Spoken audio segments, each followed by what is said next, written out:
yield fall of Rome. The Roman Empire is falling. You take care of one of 8 factions, and you're gonna have to expand your empire and probably either become a friend of Rome, even if they're falling, or fight them and fight everybody else, of course. This is a 4x strategy game. Think about civilization, but the big twist here is that this is fast-paced. Many of the missions, you're gonna have like 50 turns to finish to win. Creating a unit doesn't take 7 or 8 turns. It takes 1 turn to create a unit. You can also create a lot more intricate city building. There's a lot more kind of city building involved here. You can play in single player, either campaign, there's a couple of different campaigns, but also sort of sandbox single player, and you can play multiplayer. I'm going to show you a bit the campaign so you can see what the game has to offer, the main campaign, introduction campaign over here. And again, as I said, this is not talking about 100 and 100 of hours for each game, but at the same time, the game has tons of replayability. As I mentioned, there are multiple different factions. The maps are procedurally generated, so even the campaign, you can replay it many times. Now, this first campaign of the Caledonian Uprising that I'm going to show you, I've already done the first mission over here of Aurea, sorry, where you can see, you start with only a small map, it's a tiny province. There's the Roman Empire over here as a small population and small army and only 1 settlement, so they're not going to be basically a big problem for you. And I completed this one in a couple of years, getting 122 people in my, settlement, in multiple settlements. I also unlocked a couple of policies. I'm going to show you that in a second, but now let's move to the second one. Primotium, where there's still not a big presence, of the Roman Empire. Romans, they come themselves, clad in metal, wearing a profane symbol of an eagle. They came from afar and have the audacity to take our lands. No more, I say. So basically, right, we're gonna revolt. To gain control over this province, you need to hold 3 crowns. Now, how do you get crowns? 1 crown will be gained if we capture a religious site. 2 crowns if we have a metropolis, right? A metropolis is when our settlement reaches level 4, basically when it grows a lot. And then we can also get 2 crowns if we build a Colosseum, right? Which is basically a monument, right? So let's start the mission. And again, I'm going to show you, explain a bit, and hopefully you see if this game is for you. This game is coming out on the 20th of January, 2025. So at the time you're probably watching this video when it comes out, it's very soon. And if you're watching it a bit later, it may be already out. So don't hesitate to check in the video description below for the link to Steam. This is not a sponsored video. I'm just lucky to have access to the game a bit early and therefore showing it to you, but it is not sponsored. So it is. This is the beginning of the game. As I said, it's a 4x game similar to Civilization, where we start with the settler over here and also our hero. Right, this is Calgacus. He is very strong. He has a bit of health. You can see 15 of health. That's not bad. And yeah, our settler. And then all of these X's are different, things. For example, this is a hill, right, that has a movement cost of 2, a line of sight of 2. It also has a couple of animals on it, so we can some ships, right? So we can build a ship faster and many different things. This is, a sea where you can build potentially catch fish, etc., etc. We have at the top over here our objective, right? 0 out of 3. We have our money. We have 12 of gold, and we're making 0 because we don't even have a city. We have a technology tree over here, which is not huge. It's one thing that maybe they could develop in the future. But again, remember that we're talking about fast pace, right? We're not going to make this for many years. We have 50 turns to finish it, right? And we have also policies and milestones over here. So policies and milestones, these are a bit like another type of research tree that is unlocked by doing things. So for example, over here, to be able to unlock the religion tree, we need to spread our religion to 3 settlements. And then we will unlock this policy where we'll have potentially different abilities. For example, a commerce one, we've already unlocked it, and you can see that we gain a couple of different things. One is our traders rewards +1 extra income when sent to foreign capitals. But also we have this ability over here where our traders gain +1 vision, +10 of health, and +1 of defense. And traders from the settlement generate +1 supply when they reach their destination. And this is going to be following us for all of the campaign. And then, we can build on it. So that is another interesting element. We know we have the Romans also on the map, right? And the map, you can see this is the map, right? This is the map. There is another religious site here and another one over here. So if we control both of these, we will get 2 points. Okay, enough talking. Let's take a settler and go to a good site to get started. So I think we're going to go here, and then we click here to create a first city, right? A first city of London. We now have 1 people in our city. We have 0 workers, and we have 2 supply. So if you right click on the city, you'll see you'll be able to build buildings if we had workers. We don't have any workers yet. And we can also hire new units. And as I said, the big difference with civilization is it's not going to take 3 turns to create a peasant militias or a warriors. It's just going to take one. The only thing is it costs obviously money and also supply, right? So supply, that third resource over here, is really how much troops can you create. So at this point, I think we're going to create scouts to be able, to quickly get around, and in particular find some of these goody huts, they're called. This is where you'll find sort of center of there's something there, right? And so for example here, this will give us 3 population. And the more we find, the better. So for example over here is the first one, 3 population. So we move from 1 to 4. We can also sometimes find money and many other things. Going into our technology, I think right away, let's try to unlock something that will be useful for us. For example, over here, we have something that could be a farm. This could be for ship. This could be for the wood. So I think we're going to start with the wood that is over here. So we're going to unlock it by doing first farming and then going into the forestry in the next one. I don't have enough money for now, but what we can do is go into the farm. Now the farm, it will add 3 people and it will also add 3 workers. So that is really good, right? Now we can go back into our city that has grown in population, but also has grown with 3 workers, right? So right click on it and now I can do some buildings. For example, I think, sorry, let me think about it quickly, because this is going to give me 5 gold, but just instantly for once. This one will give me +1 income. I think we're going to go for this one, and then we'll do next time the tavern. We also have the well that will give you us more supply. We could create a settler instead of having to pay for it. And yeah, that's pretty much it. Like, not much more to be done on the first turn, of course, but as you can see, that was a quick turn, and now we're already having 2 units, and we're already having a farm, right? And we're gonna expand, right? Let's move the scout, and let's actually create another scout right away. And we have 7, so we can create a forestry. Perfect. So it is, we have 0 of money now, but we've unlocked the forestry, which is a great building for all of these in the future. And we can also move this unit here to try to find something else. There's more population here. Okay, and it is next turn again. Okay, more population. So we've gone into a town. We are now level 2, right? We've gone to 10, we're level 2. So with this, we've unlocked more buildings, right? So that's great. That is great. We don't have a lot of money though. What would be great is if we can unlock, the tavern. So let's try to get some population. Not some population, some workers. Unfortunately, we cannot get some workers because it requires a bit more gold to build this one. So we're gonna have to wait a bit more. But hey, this is life. Let's send our scouts over here. Okay, and continue. I'm not gonna spend any money on technology yet because first I should build some of these. Here it is, the first one we can build. Great. So build 1, gotten some more workers. So let's go first with this one. Watchtower will increase the vision range. It's not that important at this point, so I'm not gonna do it. Getting some of these. Okay, we expand. Some money there. That would be really good. Okay, and we also have a farm here, but we need more money. I really need more money. I may have spent a bit too much at the beginning.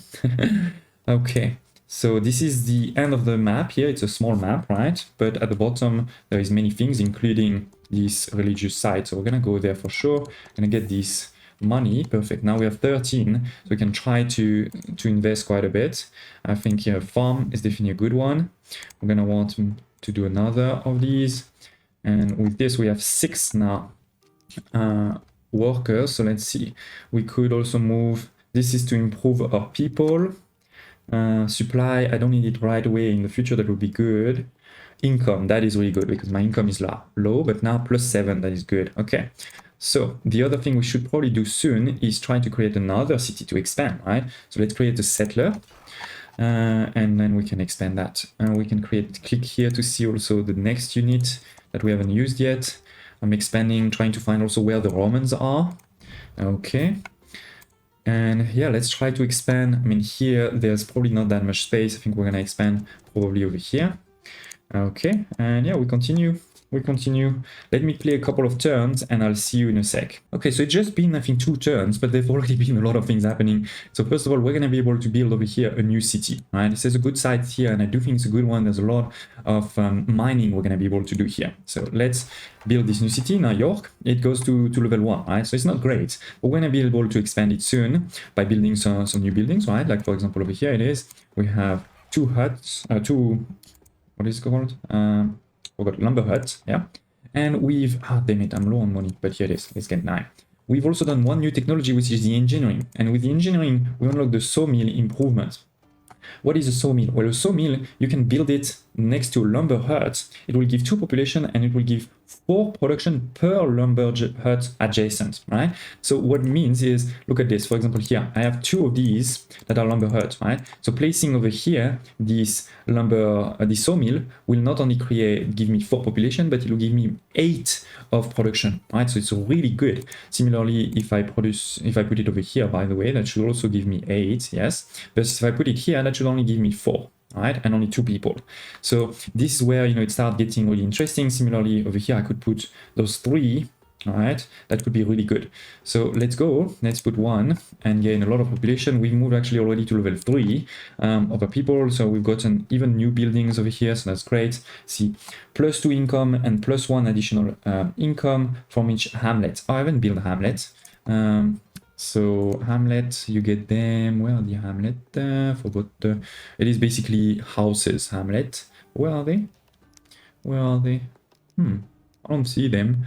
They're somewhere. They're somewhere. We have also over here, you know, the mill. The mill is basically the same thing as the sawmill, but for the farms, right? 5 population, 1 production, and 1 supply next to the farm. So the problem is I don't really have a lot, except over here. That could be a good meal over there in the future.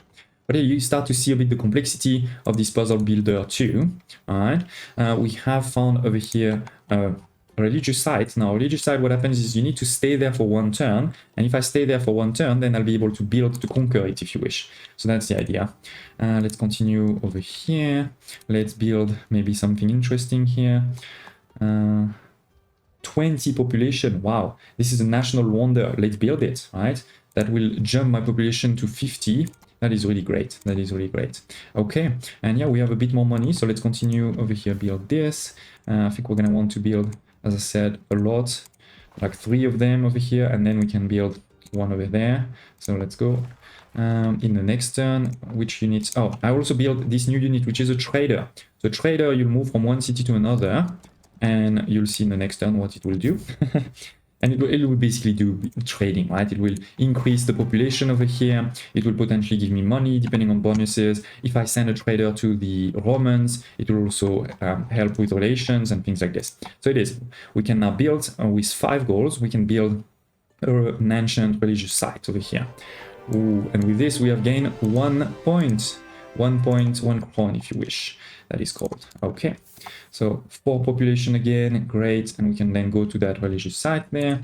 Now I know I haven't built any soldiers yet because I think we're at the beginning of the campaign. You know, there's not really a lot of enemies attacking us, but in the future we would have to manage between, you know, creating too many development things like scouts or traders, etc., and soldiers to protect ourselves.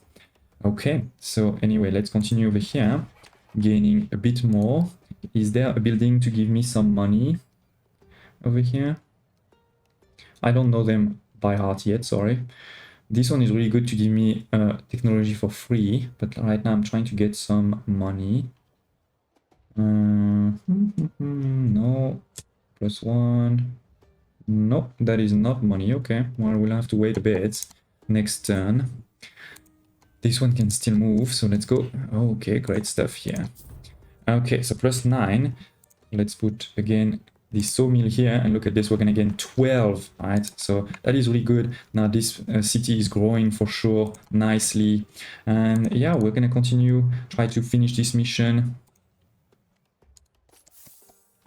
This city over here is also starting to grow slowly but surely, so that's great. We should probably do some more technology soon, like, you know, the mill, maybe mining over here, right? So there's a lot more, of course, to this game, but hopefully you see by now sort of the the base mechanic, the base core gameplay. We should probably also redo some soldiers soon, but I'm a bit low on money, unfortunately. I have a lot of that though, so let's start using it. Try to get more production. Yeah, plus 12, that's great. Okay, we've gotten also this farm in, so let's do that. Good. Plus 2 supplies so that we can do some soldiers. Let's do a first actual soldier. You can see looks like a soldier. This is a level 1, right? It doesn't have any stars, so it's level 1. You can get it to level 2 with some of these buildings over here, right? For example, the archery range. All new ranged land units from the settlement will automatically gain 1 veterancy level, and the other way to gain veterancy is obviously to fight, right? To fight, you will gain veterancy. Okay, so let's continue just a bit more. So for example, over here, because I have built a building to increase veterancy, this new swordman, which is not the same as this basic guy, right? This was a warrior. This had, you know, 2 of attack, 3 of defense, 10 of health. This one has 3 of attack, 4 of defense, 20 of health, right? So it's a more advanced one. It cost me more, of course, but it also, you know, a level 1. So it's even stronger. It's even stronger. And it is, with my new building getting to 71 people, this town has reached level 4. And so with this, we have gotten, you know, 2 more crowns. So we have actually probably finished the mission. I can still play until the end of this turn. It's a shame we didn't even see the Romans. Where are the Romans? They're probably somewhere over here. But remember, this is the beginning of the campaign. Oh no, there's all this space there. Sorry, they're probably over there. This is the beginning of the campaign, right? We knew that they wouldn't pose too much of a problem to us, but it is. We have finished, you know, this second mission in 12 turns. So in year 430, we had only 91 people here. I didn't spend a lot of time making big cities. We only had 2 cities, and so we've gotten a silver medal. I am, to be honest, not sure how to get gold. Is it maybe to get less turn or to get more people? But anyway, now we can continue, right? We can continue the campaign over here with the next mission, where now the Roman Empire will have 3 settlements, 3, you know, medium population, medium army, and there's also a third AI over here, right? We will need to get 5 crowns, and you know, if we capture the Roman province capital, we get 3. If we capture the other one, right, the other monarch, we'll get 2. So this is basically one where we're going to really start fighting. So it is, ladies and gents, this is Yield, the Fall of Rome. A really interesting one in my opinion, especially if you like Civilization, but you feel Civilization is too long. I think this is perfect. Now in the negative, I could see potentially more content in the future. Don't hesitate to tell me in the comments below if you want me to play this one more, you know, to do a full campaign. I'd love to hear your thoughts here. Smash the like button, and I hope to see you next time.